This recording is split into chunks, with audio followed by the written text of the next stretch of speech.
Today, today we are all here, assembled in Turkey, in Istanbul, to celebrate the resurrection of Christ.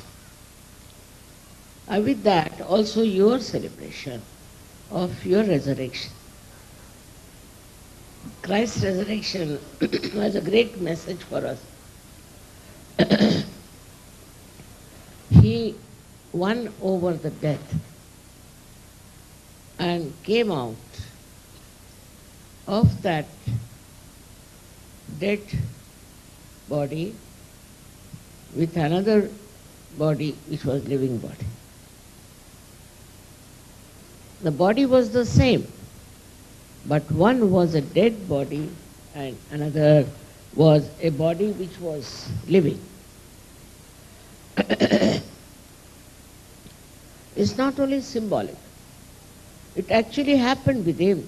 After all, he was a divine child.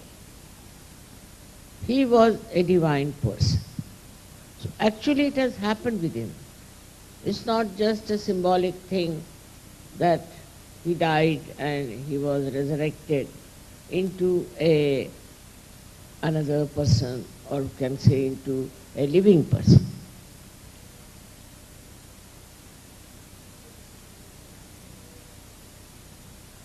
For him, what is the death? For eternal beings, there are no deaths. There is no death for a person who is eternal. He may, for the time being, look as if he is dead, but he can never die. Christ was like that, a very, very special incarnation which came on this earth to be reborn out of the dead. Now we are also, when we are not yet realized souls, when we are not yet enlightened, we are also dead in the sense our awareness is very, very, I should say, absolutely dull and dead. We can see flowers, we can see faces, we can see buildings, we can see cities, we can see all those things.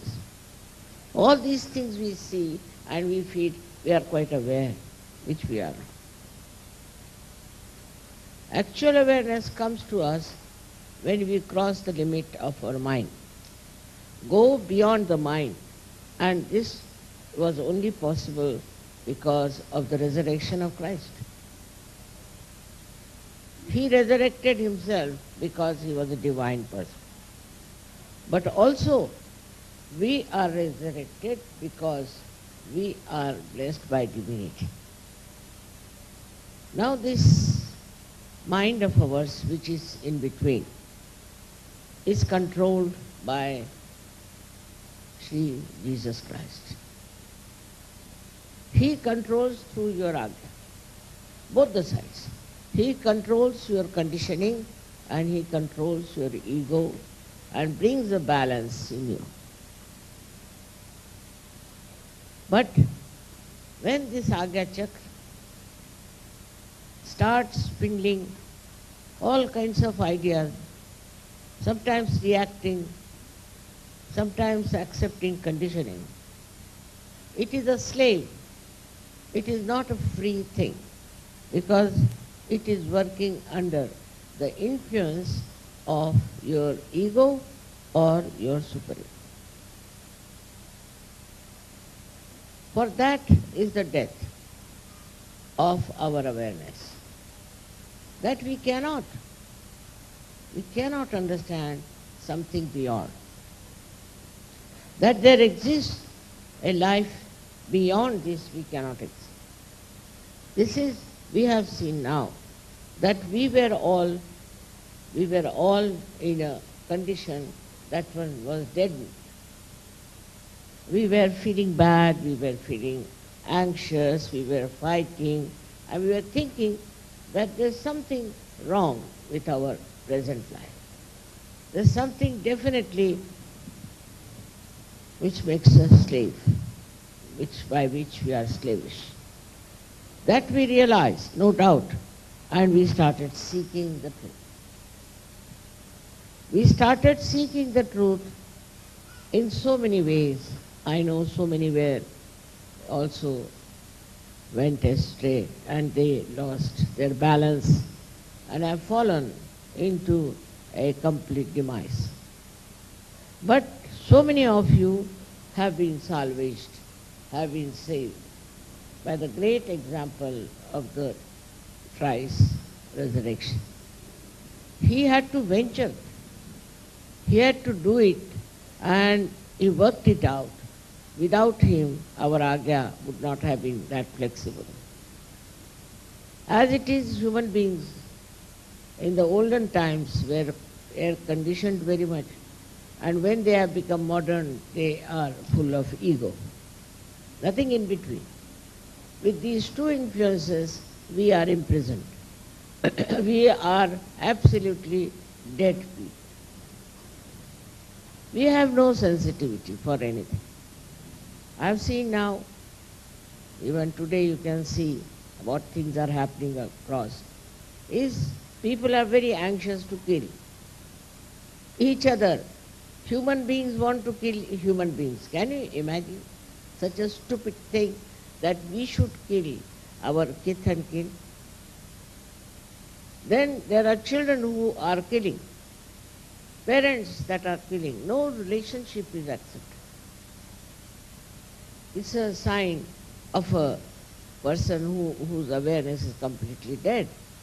In our awareness, at least, we should have feelings of compassion and love. But that one is lost.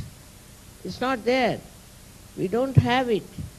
The whole world is aflame when you read about all the wars that are going on, the way they are killing children, the way they are destroying human beings. It is a wrong attitude that by destruction of human beings, things will improve. It's a very, very wrong concept that by destroying them, one can achieve something.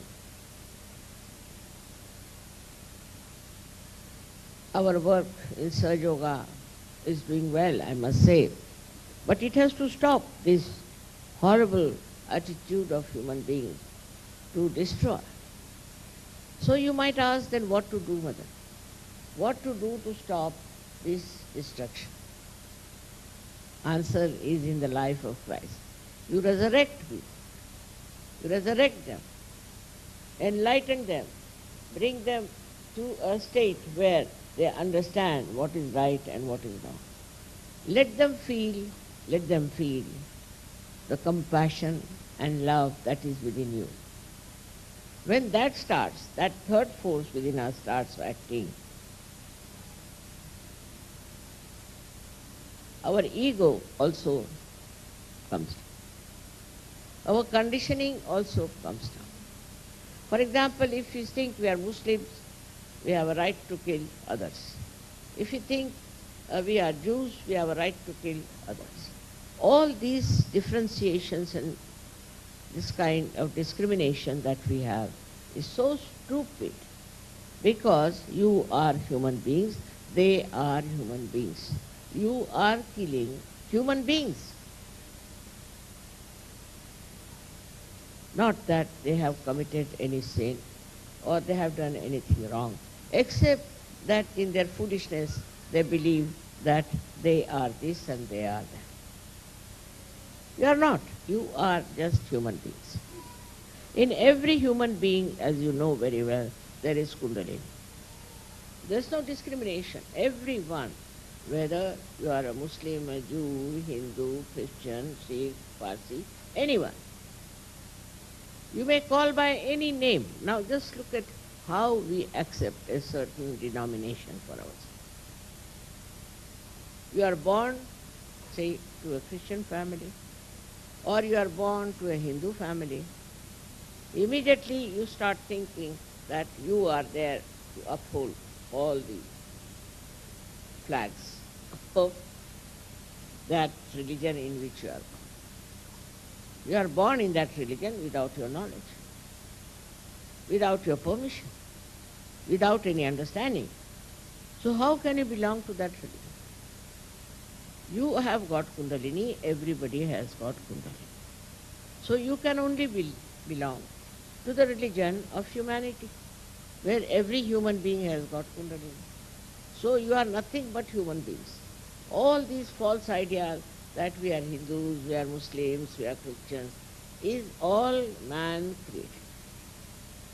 I mean, man can create anything. And human beings have no brains to understand. That is all man created. For example, you see in America, they create associations and big organizations and all based on absolute falsehood, absolute wrong ideas, absolute destructiveness. But they form it.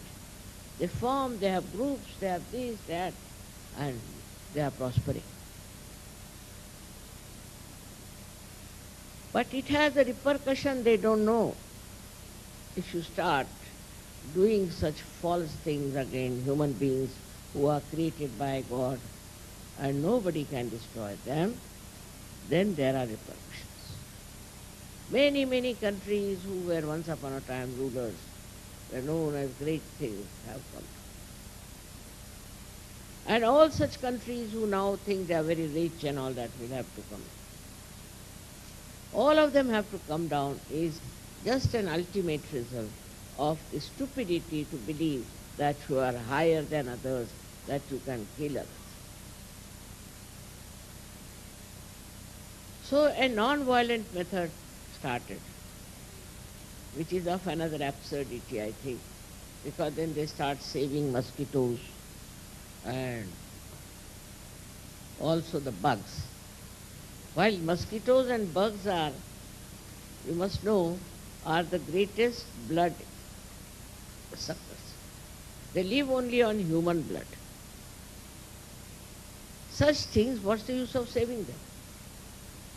So human beings take to something that is absurd, stupid, foolish.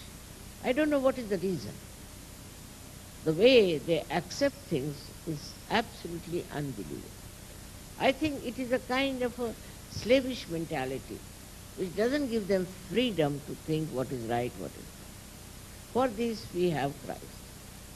We have Christ, a person who was absolutely free. Free from all kinds of prejudices, all kinds of temptations, all kinds of nonsense that human beings follow. But one may say that, Mother, after all, he was divine. He was divine and now you are made divine also. So how can we now join together to make a full effort to tell people that what are you doing? Why are you doing it? What is the need to do such things?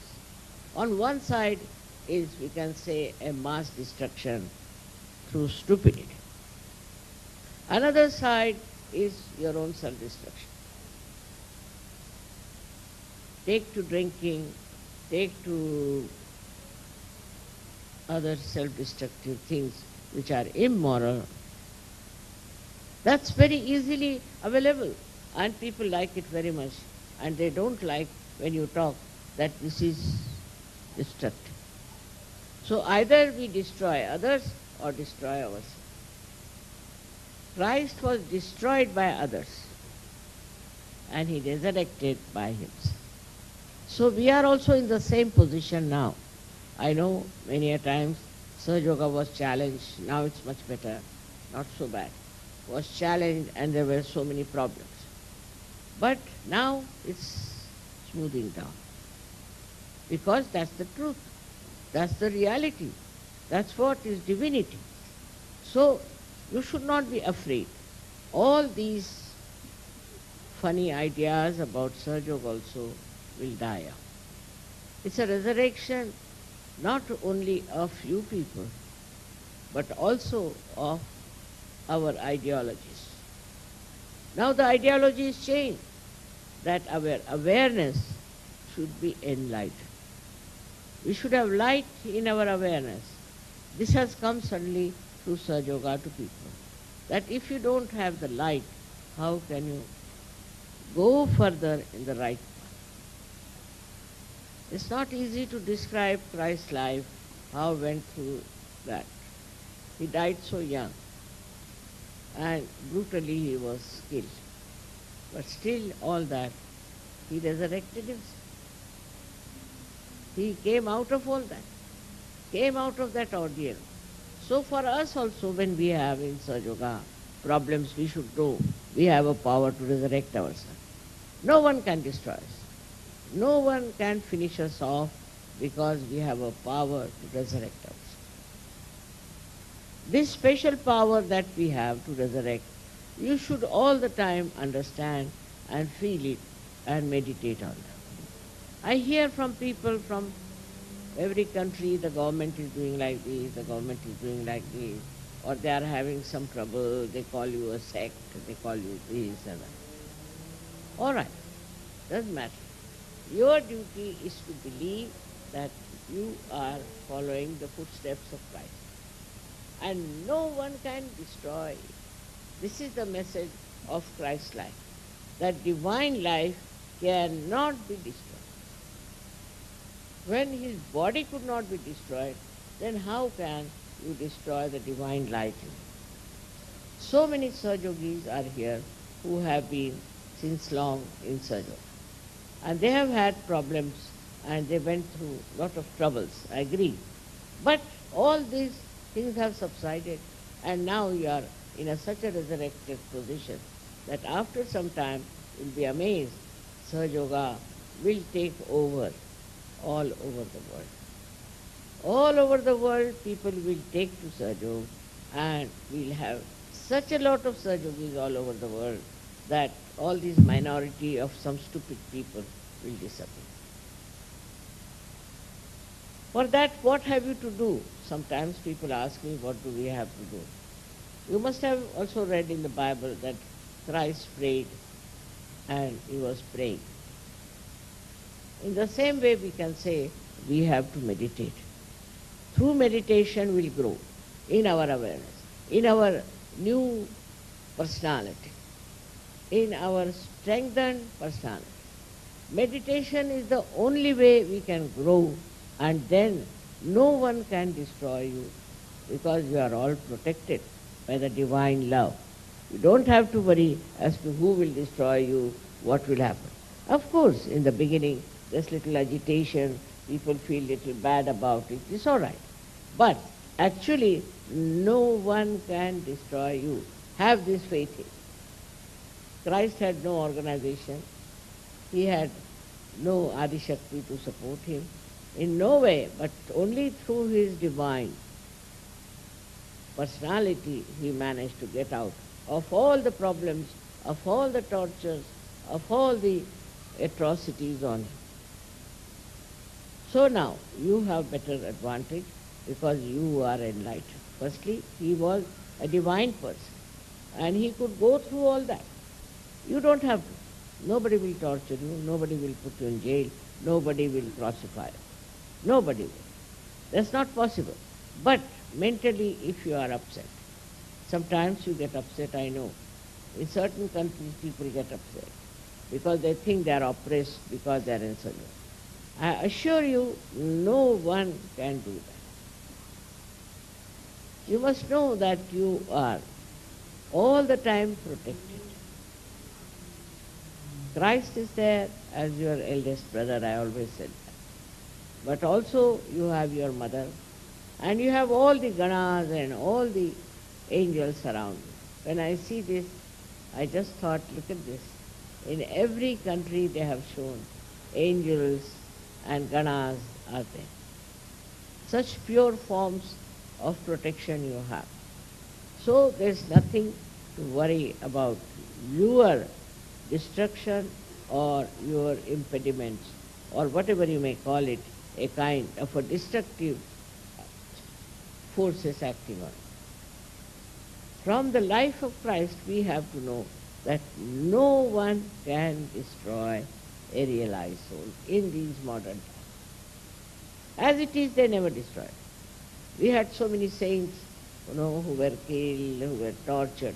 But see, they still exist as poetry, as poems, also as their blessings everywhere. They are not finished. They are not dead, though it seems that they are no more. But even to take their names and even to call them, they work out. They are there in their spirit and they help.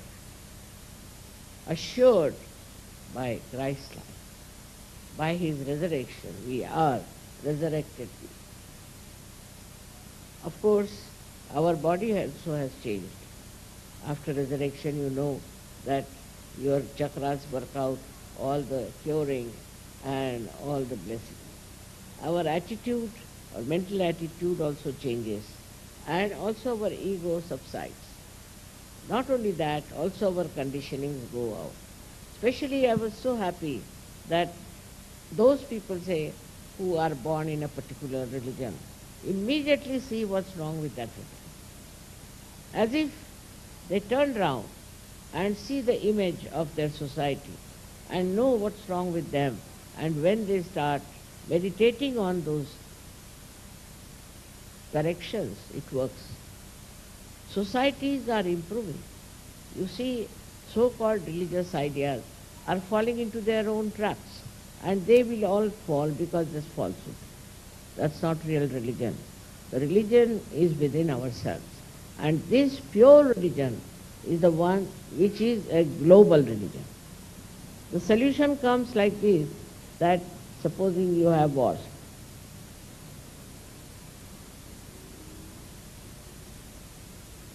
Wars in the name of religion, in the name of God especially. And in the name of religion they have wars. So now, what happens?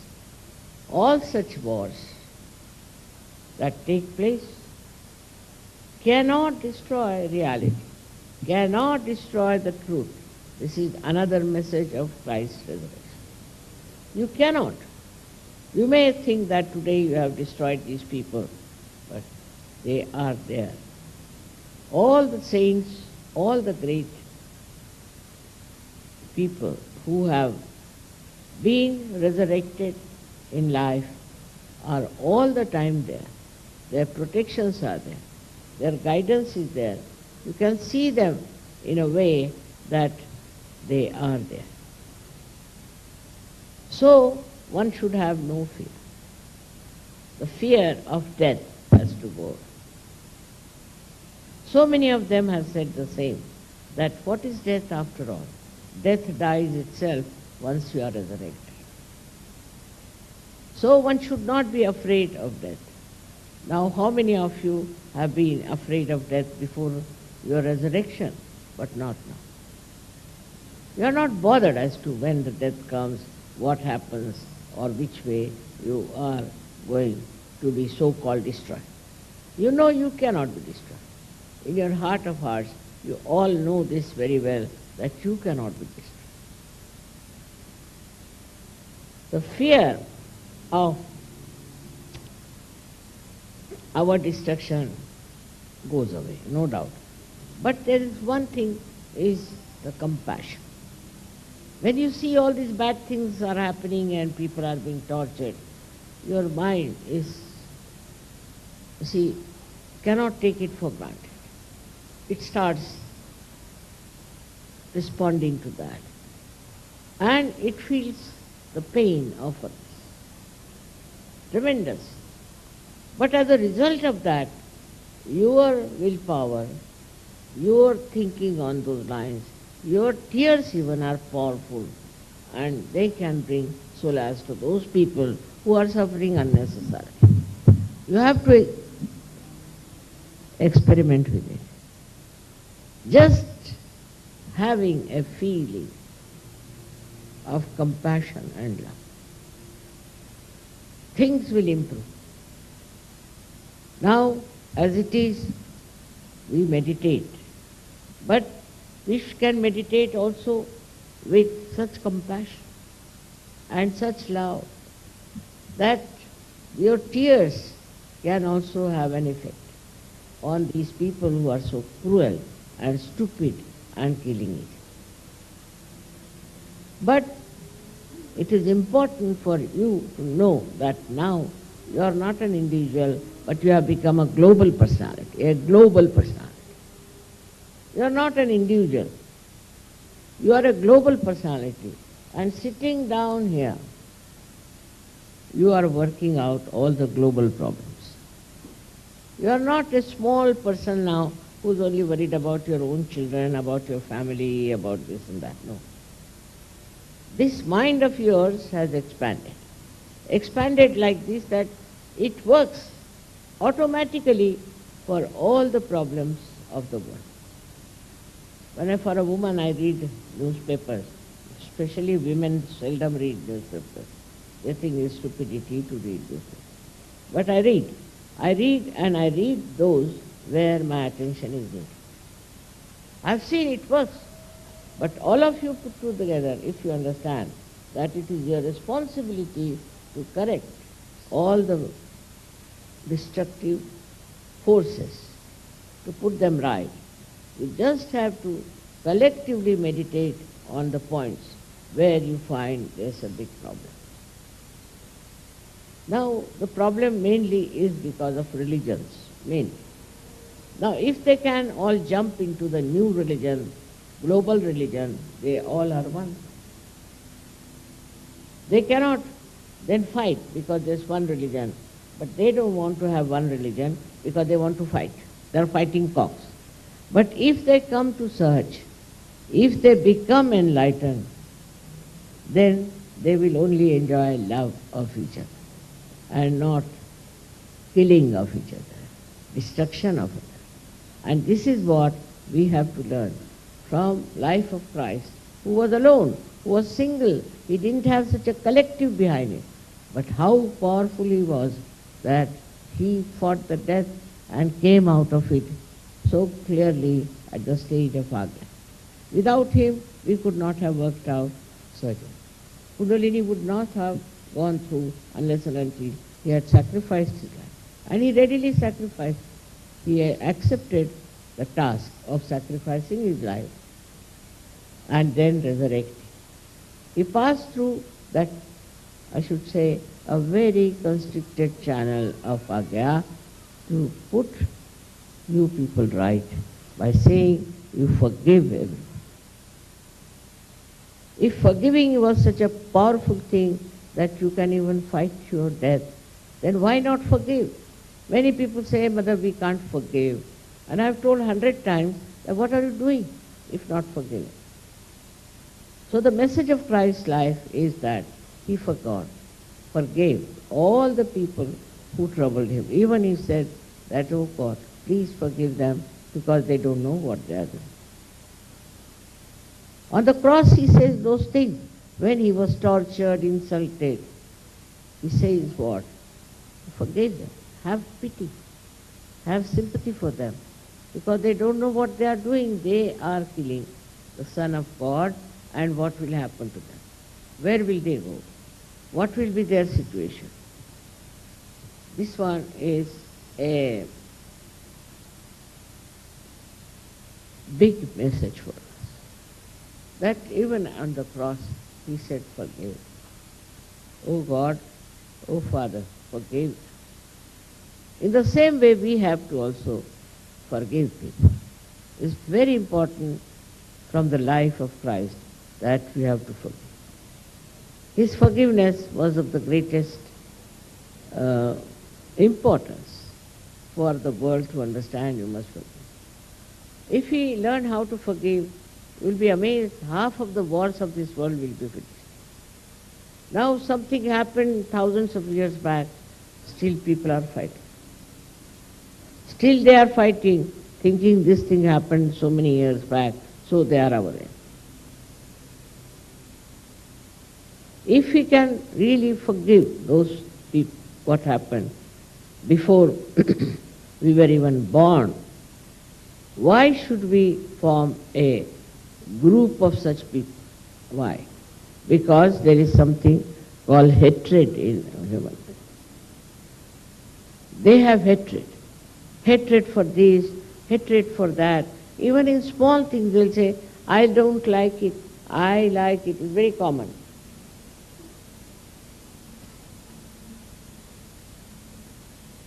Nowadays especially. When we were young, we were not supposed to say such a thing. I don't like it, I like it. We are not supposed to say. But nowadays freedom has given them to talk like this. I don't like it, I don't like that, I don't like that, I don't like that person. Who are you? What do you think of yourself to judge others? You don't know how to appreciate. You don't know how to enjoy. And only what you go on saying, I don't like it. And supposing you like it, what will you do? Whether you like it or don't like, it's just the same. But just to show off their ego, we say, I don't like this way, I don't. Because there's no love. If there is love, then you can enjoy everything. You will never say, I don't like it, I like it. You will definitely enjoy if you really say that I enjoy. I enjoy. You are closing down yourself by saying, I don't like it, I don't like it, I don't like it. As if you are a great connoisseur or a person, a judge, to say this. It is very remarkable that in the West is even more prominent, that they will say, I don't like it, I don't like it. Of course, in the East, I would say in India, if somebody says like that, people will say he's just trying to show off on the face. But showing off is not regarded as a bad manners. It's not regarded as bad manners in the West. To feel shy of anything is regarded as bad manners. But to boast of something, nobody feels that it is a bad thing. Did Christ boast of anything? Never. He never boasted of anything. But when he saw people were selling things in the holy places, what did he do? He started beating them with hunters. Because that was wrong, absolutely wrong, against the holiness of the place. But he didn't say, I don't like it. No. He just showed his complete disapproval of the whole system of selling things in the temple or in a holy place. People go there to worship. They need a mind which is devoid of money orientation. There should be no money orientation when you are meditating. This is the biggest problem of today. Everything is money orientation. You like a car which is very expensive, so you want to have.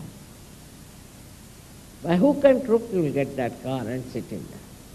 You might be a thief, but you buy an expensive car to show off. Perhaps maybe because you are a thief, that's why you want to hide your personality.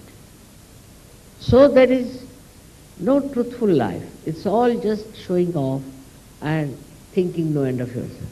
But when the death will come at your doorsteps, what will you do? At that time, you will be trembling. With all your so-called achievements and so-called showing off, you will just tremble before death. But a Sahaja cannot. He will lie. If the death has to come, it has to come. He will not tremble that the death is something dangerous, but is a place where he can go and rest. He won't mind. He wouldn't mind anything because he is above death. He is above destruction. So he wouldn't mind anything, whatever comes his way, and he will surrender to easily. We have Kabir. Kabir has written so many poems, mostly about death. He said, when death came, I didn't say a single word. I didn't fight. But what I did, I took a sheet on top of me and went off to sleep. How sweetly he describes death sometimes. And Kabir then reminds me of Christ. How sweetly Christ also went through all these things. And when he died, the whole elements shook. He was the master of elements. They shook. There was earthquake and all kinds of things that happened. They felt his death, not him. They felt that such a great divinity, which is the essence of existence, has been killed like this. They also didn't know that he is going to come back to his life. They also were not aware of it, but he did. He did came out of that deadening thing for which everybody was so much shocked. His death itself gives us strength, that we have no death. We have resurrected and resurrection is with us. But we have to establish our Sahaja Yoga, our meditation. That's very important. The other day I met one lady. She told me of several miracles in her life, how she was saved. She was about to die, she came across an accident, all kind, but how she was saved. While her husband, he succumbed to all kinds of things. So I said, what do you mean, how it happened? He said, Mother, it's nothing but Shraddha. Shraddha is dedication. Surrendering. Because I am surrendered. But I said, how? That I don't know. I'm just surrendered. I feel so comfortable, so lively, and so much out of fear when I know I'm surrendered, completely surrendered to my spirit. And this is what it is we have to learn when we meditate, that we have to surrender. Muhammad Sahib has called Islam means surrender. Though they don't surrender, otherwise, you see. But what is it that you must surrender to your global nature, to your higher nature. You must not die out, you must not fizzle out into these worldly turmoils and worldly things. It's a very strength-giving example of Christ. And He is with us. He will always guide us. He'll look after us. Not only, but He'll also give us strength. He will destroy all those who will be against eternal life. He'll destroy nonsensical things. And you are seeing now how in Kali Yuga all these institutions who talk of religion and fights are getting destroyed. Automatically, we have done nothing. On their own only, by their own doings, they are finishing. Because there's no reality. There's no spirit in it. And without the spirit, what is left is nothing but a dead body. The whole understanding should be for Sahaja Yogis that we have to be spirit-oriented. Not money-oriented, body-oriented, emotion-oriented, but spirit-oriented, which is a joy-giving thing. And you'll be surprised with that orientation. You will be the most happy, most loving, most beautiful person. Immediately people will know around that there's something about this man, some spark, about this lady, some sort of a spark, that she is or he is so much different from us. It can be recognized in no time. Now at the time of Christ, very few people could recognize him because they were not enlightened, because they are very much below the level of human beings, I should say. But you are not. You are quite aware. You are born in modern times. And at this time, when we think of Christ, we should know what a life it was, what a grand personality it was, that it subjected to this kind of a torture. He could have destroyed all of them in no time. He was so powerful, such a powerful personality, but he did not. He forgave. He gave you the message of forgiveness, the greatest force that can work out. Now also you should surrender yourself to this idea of forgiveness and really try to forgive.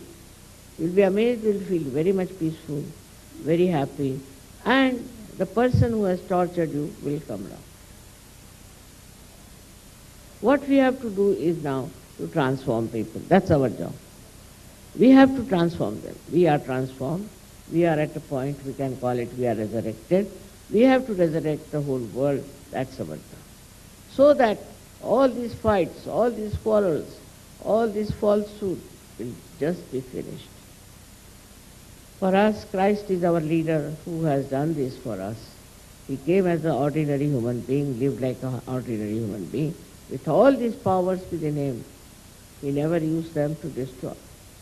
In the same way, we can also, with love and affection, we can also really come out of our death, come out of our misgivings, come out of our destructive nature. This destructive nature is the most dangerous thing for surgery. That's the only hope we have, that Sahajogis are resurrected. Only thing I know that if we have so many Sahajogis, this world will change. This world has to change. But your progress should go on. You should progress more and more, you should not retrace back. For small things here and there, don't worry. You have a very great responsibility, and that responsibility is to transform the human being. That's your due. How many have you transformed? How many have you changed? It's all right for men or women. You have to change people. This is your job, and this is the power you have got from Christ.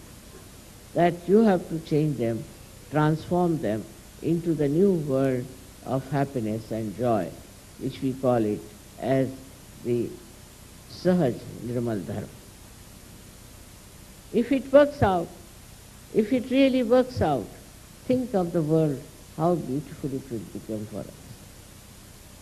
It's the duty of every Sahajogi to go into this kind of a new venture and try to find out how many people he can convert and how many people he can bring around.